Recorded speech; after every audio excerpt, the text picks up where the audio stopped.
Vi skal lave en udspænding af adduktorerne, og det gør, at vi har patienten rygliggende med en pude under hovedet, så patienten ligger behageligt.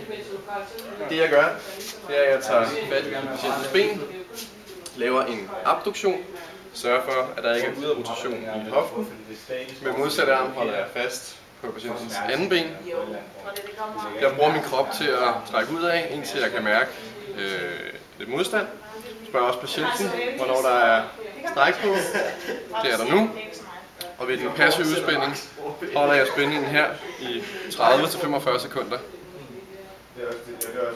Ved hold slap af teknikken vil jeg bede patienten om at presse benet ind mod mig i cirka 10 sekunder.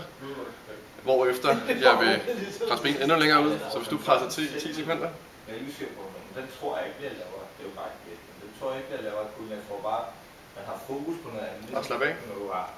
Herved kan jeg komme endnu længere ud. Ved reciprok antagonisthæmning, der vil jeg bede patienten om at hjælpe med abduktionen, altså føre benet ud af det stræk, hjælp med det. Så hvis du gør det,